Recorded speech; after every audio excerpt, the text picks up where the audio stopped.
नमस्कार छात्राओं, आज हमें दूसरी इकाई की कविता क्रमांक 4 सौहार्द सौमनस्य कविता पढ़नी है। कविता के कवि है ज़हीर कुरैशी।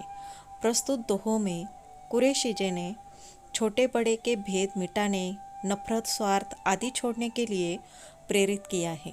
तो आइए कविता के दोहों का अर्थ समझते हैं। पहले दो पंक्तियाँ। वो छोटा मैं हूँ बड़ा, ये बात निर्मूल, उड़कर सिर पर बैठती निज पैरों की धूल। यहाँ पर कवि कहते हैं कि स्वयं को बड़प्पन का महत्व देकर दूसरों को छोटा समझना ये निर्मूल यानी कि व्यर्थ निरर्थक बात है।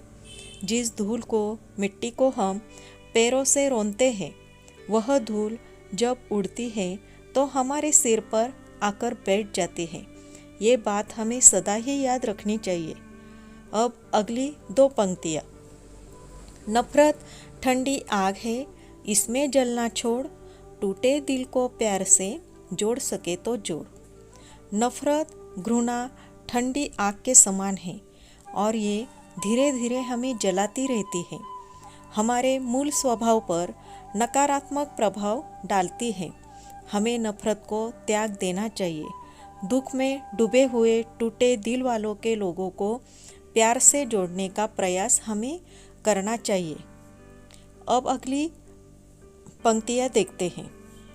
पौधों ने बांटे नहीं नाम पूछकर फूल, हमने ही खोले बहुत स्वार्थ के स्कूल। इसका अर्थ है बाग बगीचों में विभिन्न प्रकार के फूल खिलते हैं, लेकिन कोई भी पौधा फूलों से उसका नाम पूछकर उसे पुष्पित नहीं करता। किसी भी प्रकार का पौधा भेदभाव नहीं करते। सिर्फ मनुष्य ही ऐसे हैं कि एक दूसरे के प्रति स्वार्थ भावना रखते हैं। हर कार्य में मनुष्य स्वार्थी भावना ही रखते हैं। अब अगली पंक्तियाँ देखते हैं। धर्म अलग भाषा अलग, फिर भी हम सब एक, विविध रंग करते नहीं हमको कभी अनेक।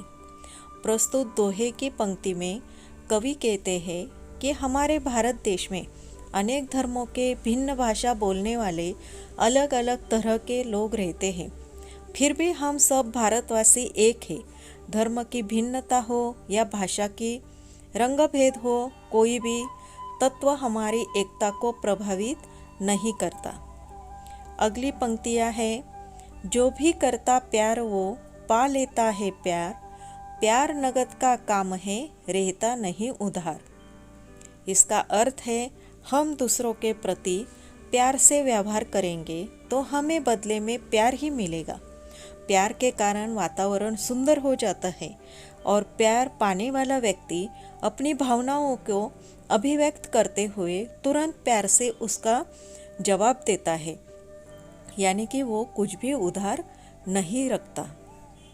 अगली पंक्तियों में कुरैशी जी ने कहा है, जरे जरे में खुदा कन कन में भगवान, लेकिन जरे को कभी अलग न कन से मान। इसका अर्थ है हर जगह पे खुदा है। जरा जरा यानी कि अत्यंत छोटा कण, उसी प्रकार भगवान भी कण कण में व्याप्त हुए हैं। मनुष्य को यह जानना चाहिए कि जरा और कण अलग नहीं है, उसी तरह खुदा और भगवान एक ही है। अगली पंक्तियाँ हैं। इसीलिए हम प्यार की करते साज संभार, नफरत से नफरत बढ़े बढ़े प्यार से प्यार। प्रस्तुत पंक्तियों में कवि कहते हैं कि प्यार की भावना को हमें कभी मलिन नहीं होने देना चाहिए और प्यार को संभालना चाहिए। हमें ये सदा याद रखना चाहिए, प्यार से प्यार बढ़ता है और नफरत से नफरत ही बढ़ती है। जिससे हम प्यार करेंगे उसके बदले में हमें प्यार ही मिलेगा। वो हमसे कभी भी नफरत नहीं कर सकता।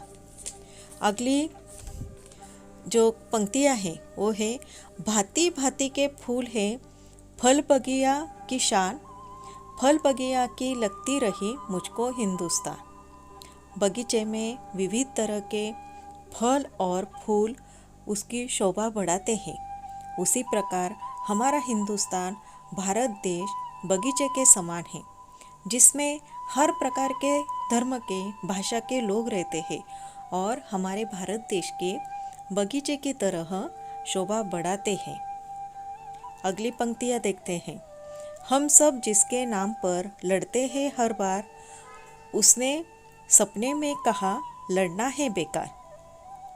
हम जिस भगवान के नाम पर आपस में झगड़ते हैं, लड़ते हैं, उसी भगवान का कहना है कि यह लड़ाई व्यर्थ है, लड़ाई में हानि ही होती है, इसीलिए लड़ना बेकार है, व्यर्थ है। और लास्ट की पंक्तियाँ देखते हैं। कितना अच्छा हो अगर जले दीप से दीप, ये संभव तब हो सके आए दीप समीप। प्रस्तुत काव्य पंक्तियों का भावार्थ ये है कि यदि देश के देशवासी भाईचारे के साथ रहते तो कितना अच्छा होता।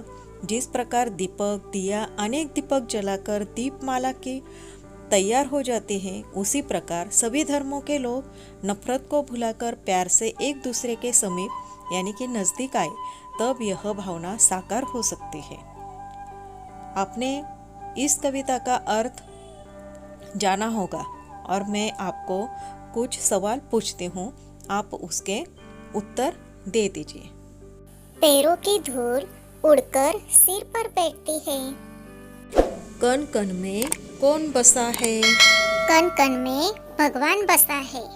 टूटे दिल को किससे जोड़ सकते हैं? टूटे दिल को प्यार से जोड़ सकते हैं। जरे जरे में कौन बसा है? जरे जरे में खुदा बसा है। दीप से दीप कब जलेंगे? जब दीप से दीप नजदीक आएंगे तब दीप जलेंगे। अब कविता के विलोम शब्द जल्दी से बताइए। सिर, पैर, नफरत, प्यार, अनेक, एक, नकद, उधार। बहुत अच्छे बच्चों, आपने सभी प्रश्नों के सही जवाब दिए। फिर से अगले वीडियो में मिलेंगे। धन्यवाद।